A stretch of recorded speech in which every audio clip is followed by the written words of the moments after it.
Most people don't ruin cookware with heat, they ruin it with the way they try to clean it after the damage is done. A pan gets scorched, oil polymerizes onto the surface, carbon locks itself to the metal, and instead of breaking that bond intelligently, people attack it with steel wool, harsh powders, random internet hacks, or hours of scrubbing that leave the pan scratched, dull, and still filthy. That black crust at the bottom does not come off because you want it gone. It comes off when the chemistry changes, and there is one common kitchen liquid that does that so effectively, so cheaply, and so fast that once you see it work, the old way of cleaning burnt pans starts to feel almost primitive. It is not an expensive degreaser, not a boutique cleaning paste, not some dramatic before and after gimmick sold in a tiny jar for 10 times what it should cost. It is plain white vinegar.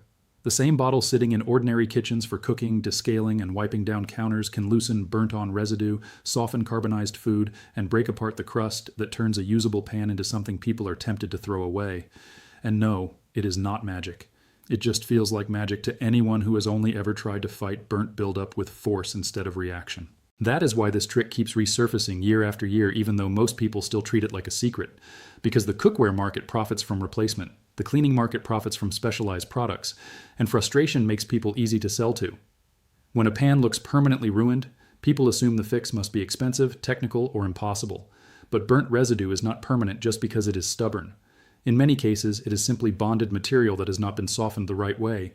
White vinegar changes that equation by attacking mineral deposits, weakening cooked-on films, and helping release what plain soap and water only glide over. Look at the contrast. On one side you have the typical cleanup routine. A burnt pan cools down, someone fills it with water, pokes at it with a sponge, gets nowhere, adds dish soap, scrubs harder, gets angry, and finally reaches for abrasive tools that gouge stainless steel, strip finishes, or leave ugly swirl marks that were never necessary in the first place. On the other side, you heat a shallow layer of vinegar in the pan, let it work where the damage lives, and watch the crust begin loosening before the real scrubbing even starts. Same pan, same mess. Completely different outcome because one approach uses frustration and the other uses chemistry. Here is what actually happens when food burns onto cookware. Sugars caramelize, then carbonize, oils oxidize and polymerize into varnish-like films, proteins bond to hot metal, minerals from water and ingredients can fuse into the residue. Once that layer cools, it hardens into something much tougher than normal grime. Soap is good at lifting grease. It is not always good at breaking the mineral and carbon bond that keeps burnt residue attached. White vinegar contains acetic acid, and that mild acid can help dissolve mineral scale, penetrate stubborn buildup, and weaken the grip of burnt-on material enough that it lifts with far less effort. Not always instantly and not on every surface in exactly the same way, but often enough that it transforms the cleaning process. The reason people call it a banned trick, even jokingly, is because it feels like one of those methods that should be common knowledge and somehow still is not. Every generation rediscovers it. Home cooks stumble onto it after ruining a saucepan. Restaurant workers use variations of it in back kitchens. Cleaning obsessives swear by it. Yet the average person still goes straight from, "my pan is burnt," to, "where is the strongest scrubber I own?" That gap between what works and what people actually do is where useful content lives. Because once a viewer sees that a cheap household liquid can outperform expensive frustration, they remember it. Now, there is a right way to use vinegar on a burnt pan, and this is where most weak advice falls apart. Splashing a little vinegar into a cold pan and wiping immediately is not the method.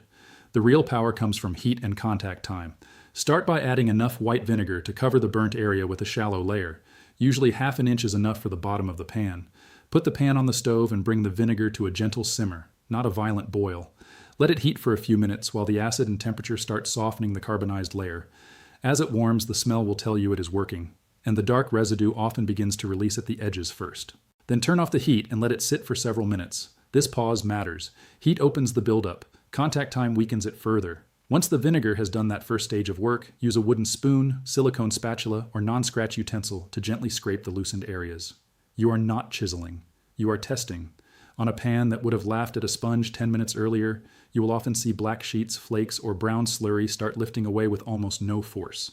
That is the moment people usually stop and say, "Wait, that's it?" Not quite. This is where the method gets even better. After pouring out the hot vinegar carefully, add a spoonful or two of baking soda to the damp surface.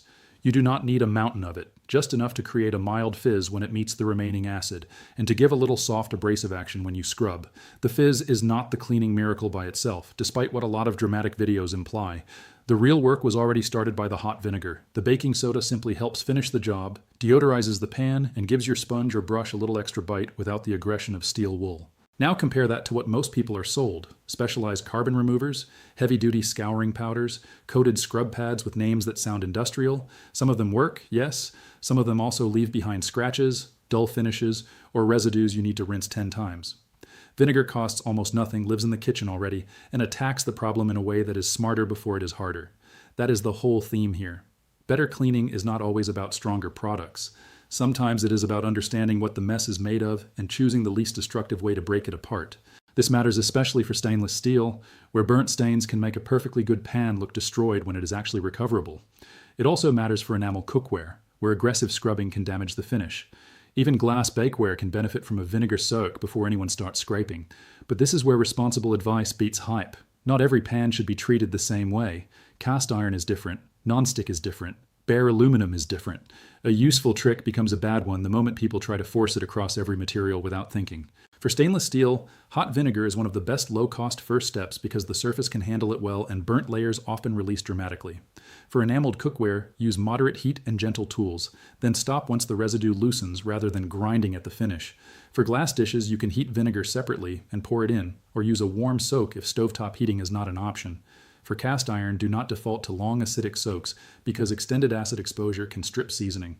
A quick targeted use may help in some situations, but cast iron usually needs a different recovery approach. For non-stick pans, use extreme caution. If the coating is already damaged, scorched beyond reason, or flaking, the pan may be done regardless of how clever the cleaning trick is. That is another reason this method wins trust when explained properly. It is not pretending to be universal magic. It is a smart first strike against burnt buildup on the right cookware, applied with technique instead of fantasy. And because it works so visibly, it creates one of the strongest forms of persuasion there is, a result the viewer can reproduce in their own kitchen the same. There is also a psychological angle people underestimate. Burnt pans feel personal. They make people feel careless, rushed, messy, behind. A kitchen that looks out of control creates stress fast. So when one pan looks destroyed, the emotional response is bigger than the object itself. That is why a cleaning trick like this spreads so well. It does not just save cookware, it restores control. It takes something that looked ruined and turns it back into something usable, clean, and normal. That emotional reversal is powerful. And that is exactly the kind of storytelling your competitor understands, even if they lean on conspiracy language to get there. They start with a pain point, enlarge the cost of ignoring it, introduce a hidden low-cost solution, explain just enough mechanism to sound credible, then guide the viewer into a simple action. The better version of that formula keeps the momentum, but removes the bloat. It respects the audience enough not to overinflate every claim. You do not need to say vinegar was buried for 50 years by the cookware industry. The pan itself is proof. The viewer sees the crust. They see it lift. They understand. If you want the strongest result, there are 3 mistakes to avoid. First, do not boil the vinegar aggressively for too long. A gentle simmer is enough. You are loosening residue, not reducing a sauce. Second, do not reach for metal tools the moment the buildup starts releasing. Let the chemistry keep doing the work. Scraping too hard too early is how people scratch surfaces they could have saved. Third, do not stop after the first loosened layer if the pan is heavily burnt. Repeat the process.